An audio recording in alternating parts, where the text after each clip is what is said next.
Charles, I hope that people don't think that we're making light of a serious matter with today's image of who killed Charlie Kirk, but I know you are a big Roger Rabbit fan. So we did this. Well, I think we should tell the crowd that, this is I've been a secret apprentice of Jason, and actually I did this poster in my factory. No, of course not. It was your idea, though, not to shift any blame, but I was a little reluctant to make a cartoon, but I think it is appropriate. And, I'll tell you, Charles, it's interesting because you're not the only person who is, let's say, skeptical of Erica Kirk, and anytime somebody kind of like ascends so soon after the death of somebody. And so what I did was, I went and looked at like, hey, how often is a husband and wife, like how often is the spouse the suspect in a murder? And I think you might be pretty surprised, or maybe not, but I actually found this whole report from this guy's from Duke Law or something, husband-wife homicide, and it's something like 10%. Oh, I would have thought it's higher than that. Yeah. Well, what they said was that it's pretty frequent that the perpetrator is somebody that the person knows, simply because the average person just has no motive to kill a random stranger. But spouse-on-spouse murder is like 10.5% or 9.5%, some, to me, shockingly high number. And then it's more men killing the wives, which I don't condone, but I definitely understand. And again, I'm not saying Erica Kirk did anything, but it's an interesting question to explore, and the suspicion is not misplaced, is what I'm getting at. Well, if you think about the, let's start first with the left-wing political spectrum. I mean, when the Soviet Union was a thing, and communist China is still a thing, but when both of them were things, it was accepted that the United States government could go after anybody who was suspected of being part of the communist-supported left wing in America. It was accepted. Nobody thought, gave a hoot about it, right? And so it's not a shock to imagine that over time, those hippies who thought they were just free-loving and having a good time could become, over decades, corrupt and actually enthrall to the Communist Party of China, communists, and specifically to the Communist Party of China, which has been on a upward tear, since 1949. I mean, when we said it before, but go look at this UNCTAD statistics for the size of the consumer market inside China in 1970. I mean, people were literally lucky to be eating dirt sandwiches in China.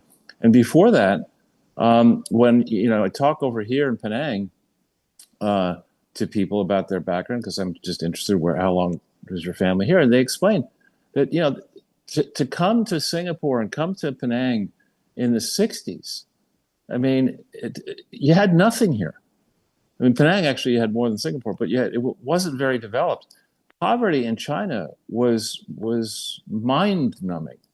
I mean, people literally sold their children. They had nothing to eat, right? And so now you look at China today, and it's certainly a respectable rival to the United States.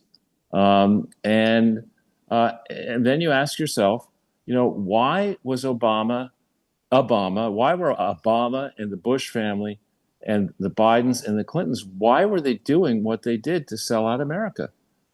Why did the British forfeit their property rights to Hong Kong? Why did they do that?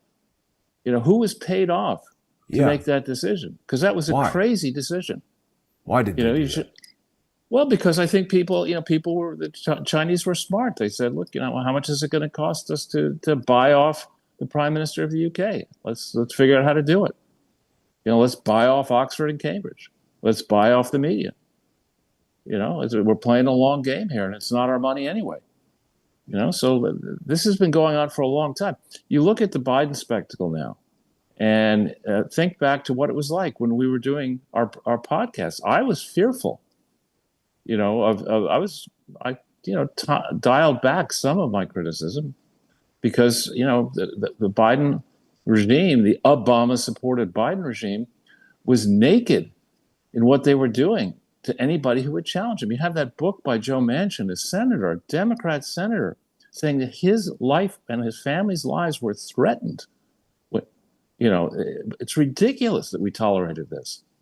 It's frankly ridiculous that Trump, with everything to lose now, I mean, he's clearly on the back nine of life, and he's got 5 kids, all of whom are very wealthy.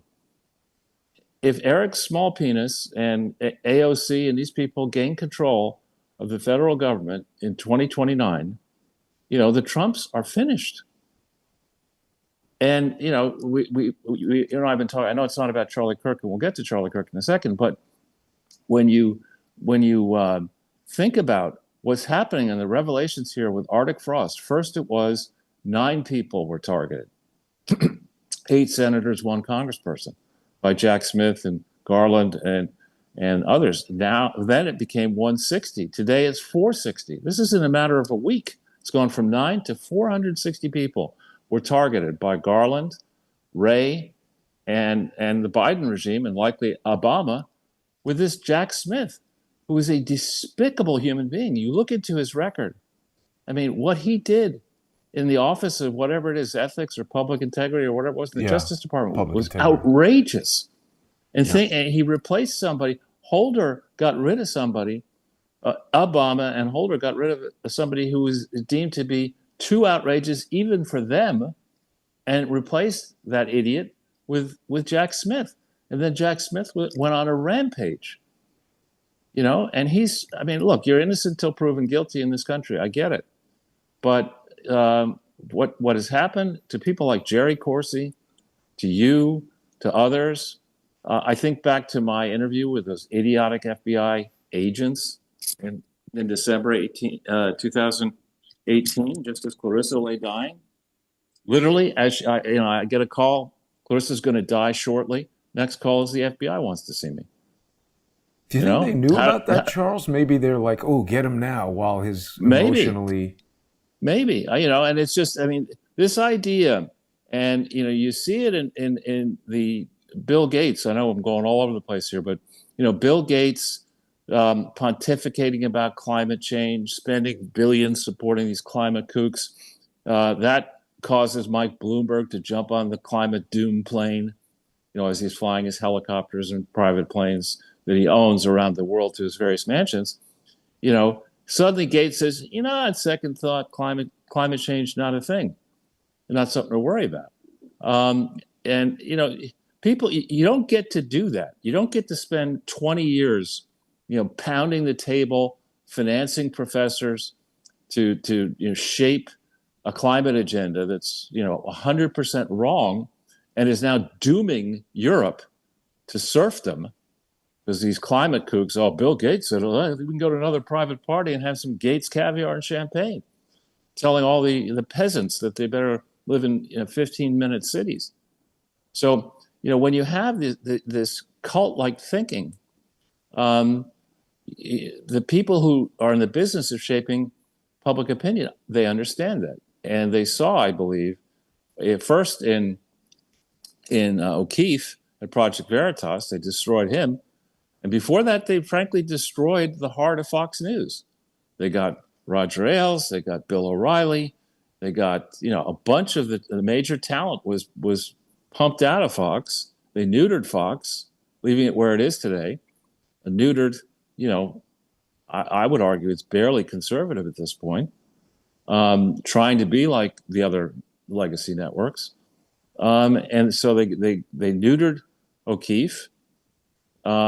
And maybe O'Keefe has some issues. I have questions about him, but his Project Veritas was very effective, breaking massive stories. And O'Keefe Media Group is continuing in that image. Charlie Kirk, was a force for excellence, frankly, while he was alive. Your choice of your religion, that's between you and that's your choice. I have nothing to say about it. If you want to flaunt your religion, I wouldn't do that, but people will do that.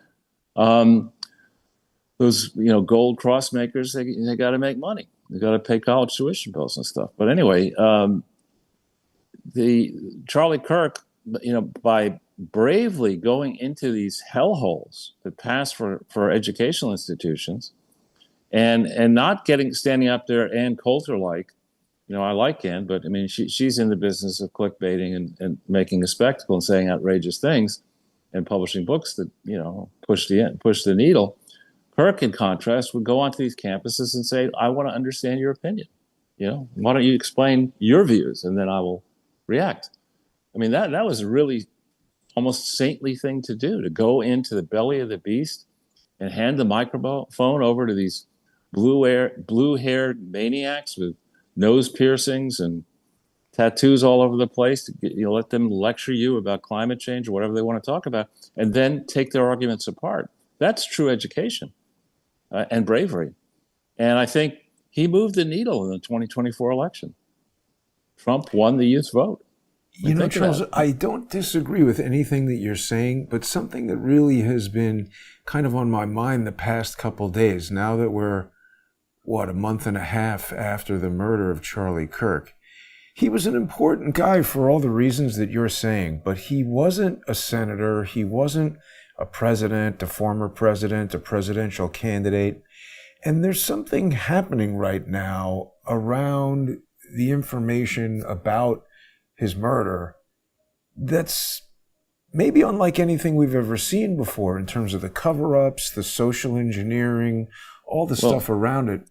And a lot of people what I'm saying to you, I hear you. What I'm saying, I may even agree with you here. What I'm saying is, if you assume that the classified objectives of our federal government at the highest level have been to manage public opinion, right? That's the national security interest of the United States. We can't let the public know the truth. The opposite of crowdsource the truth, right? burythetruth.org. The program of going after 435 congresspeople and 100 senators and 9 Supreme Court justices, and you pick the number of state level and city level people, that's easily managed by an FBI with 35,000 people in it. Very easy to manage, and it's very easy to let individual senators and House people understand just how vulnerable they are in a looming election. On the other hand, it's not so easy to manage all the students on campi. I mean, remember, those students have made a decision not to become car mechanics, not to become construction workers or whatever, and from amongst them, you will end up with the future senators and whatever. And so, to have a mission of controlling public opinion is, I think, entirely consistent with what we imagine the deep state is. That's why they're so damn cocky. They know, the deep state actually knows every single published book that's going to come into the public domain. They see it before the public sees it. They know which books to push and which to suppress. They have the ability to stop books from being published. They have the ability to take an idiotic book written by Bill Clinton and give him 15 million, and have every New York Times book review person to write a gushing book review about how wise and same thing with Obama. So Charlie Kirk was a threat to all that, and he was young, right? I mean, if he had been allowed to live a full life, who knows what would have happened? In some ways, why I'm so passionate about this, I have here a book by Luke Calloway, who was he became the Chief Justice of the Montana Supreme Court. And he writes glowingly about, and in fact, in that book is a picture I'd never seen before of my great-grandfather, Austin Carlos Gormley, who was in his law class. And Austin sadly died at age 42 of appendicitis on a fishing expedition around White Sulphur Springs, where his in-laws had a bunch of land. and other interests. And he died at 42. And, it just shook Lou Calloway, who lived into his late 80s, because he felt that Austin was on a path to be a senator, and from there, possibly be president of the United States.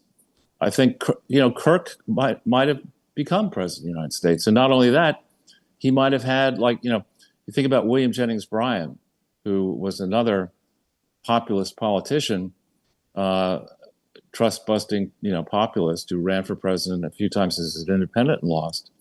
He might have been somebody like William Jennings Bryan, or more. He might have been president for 8 years. He might have inspired, a whole bunch of followers. Now, once again, Charles, sorry to interject, but I don't disagree with anything that you're saying. But even given all that, it still seems like an unprecedented, like just a few hours ago, we're hearing there's this whole big deal going on that the FBI is, Kash Patel opposing Tulsi Gabbard and that guy, what's his name, Kent? What's his name?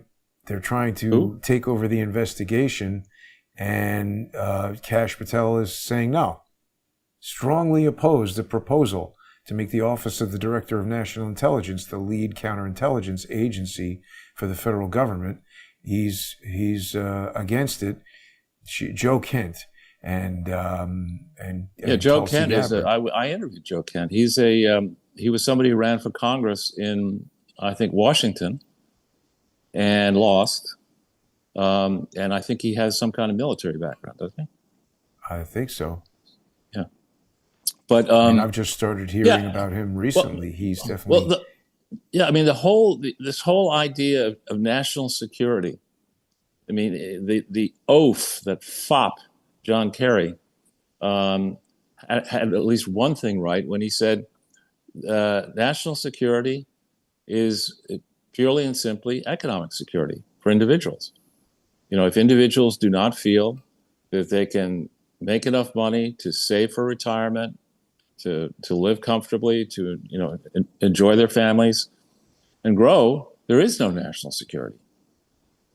If you set up a society where people are praised, and examples are set, for example, with Obama, who is rich today because he's a nuisance, right? As a community organizer, it's nothing more than a nuisance.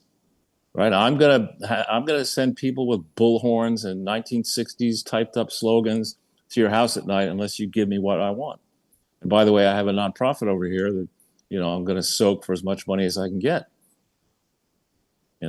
So, but on Charlie Kirk, what we've discussed in the last, and I think we'll save this for the paid people, but what we discussed in our previous broadcast is that there are major league questions about the finances and filings of the various Turning Point itself and the various allied organizations and the various for-profit entities, which Charlie and his wife and others seem to have had. There's legitimate questions about all that, and the public has a right to understand what's going on here. And the second you open a national security level, or whatever they call it, investigation, that gives the investigators the ability to sweep under the rug the pesky details that you and I might want to examine. I think there should be a proper murder investigation here. Yeah. It's interesting, Charles. You and I, when we did that episode exploring specifically the nonprofits and everything, we had that Charlie Kirk email that had been sent to me by Brian Ferentz. I didn't realize this at the time, but Brian has been doing a lot of research into Turning Point USA. Maybe it was last night, but I saw it this morning. Brian appeared on Redacted. He's had me on his Magamind podcast. He seems a decent guy. I don't know him that well. We've communicated a little bit, but we seem to agree on quite a few things. And he's got really some very interesting research into Turning Point USA, and specifically this guy, Tyler Bowyer, however you pronounce his name. This guy's been accused of all kinds of, I don't want to misspeak, but either sexual harassment, sexual assault, and Brian presented evidence of quite a lot of cover-ups. Yeah, I mean, something is wrong. Look, when you get when an organization is targeting the Campai, right? You've got a lot of students with student loans who are, trying. Charlie Kirk basically didn't go to college, right? I mean, he just started this organization, and it became a major factor, throwing a lot of money around. You're a college student in debt, and you don't have a job. Some of you are going to do anything you can do to get into the income stream. And there's a lot of hormones flying around on those campuses, and there's a lot of potential for mayhem and mischief. And you're talking about young kids, Well, that's out of the home for the first time. that's where a lot of this went to, that they were hiring like hot young college girls to be in the thing, right. and then sexually assaulting them and then hitting them with lawsuits saying, oh, you signed a non-disclosure agreement, so don't disclose the sexual assault, alleged sexual assault. Look, and that happens. Don't I mean, Washington, D.C. is a cauldron for that. Yeah. These state capitals are cauldrons for all that. It's one of the oldest stories ever. I mean, Adam and Eve and all that. I mean, it's the temptations that you and don't talk about. That's before we bring up the number of salacious scandals involving religious organizations of all descriptions, all religions.